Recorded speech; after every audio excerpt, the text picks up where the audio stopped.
these young people that you bring every summer, tell us about that. Tell us the impact. Well, first of all, tell us how you select them. Yeah. How they get involved or become available. How it all works. Tell us the whole process. Sure. And tell us the impact it has and what they go back with. Absolutely. So this is the part that most people really need to understand. Birthright Africa is a movement. It's not just one program bringing young people for the summer.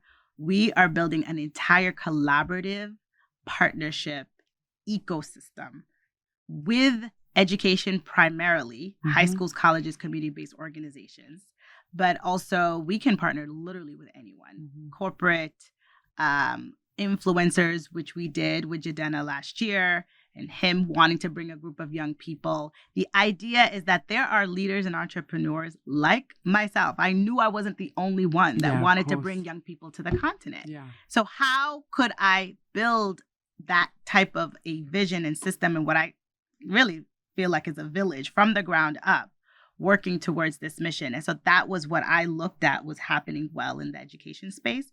So our partners learn about Birthright. We explain the model to build a Birthright program in-house within your organization.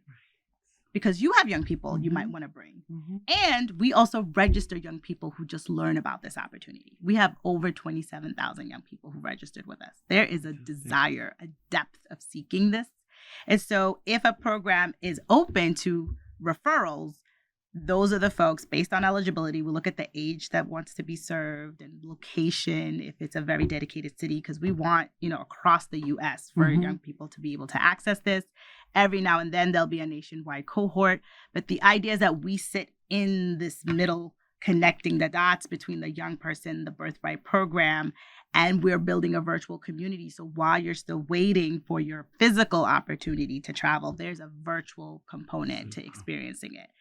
Because now we know with social media and everything else, and we actually leverage the opportunity for young people to create social media themselves of what they're interested in Black culture. Tell us. And so we've had some amazing videos created and where they see themselves in the future. What's this legacy of innovation, we call it.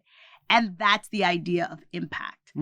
So for those that have been able to come, and we've had 10 partners we've worked with, a little over 100 alumni, and everyone feels like their life has changed, completely shifted, 100% want to come back, multiple countries.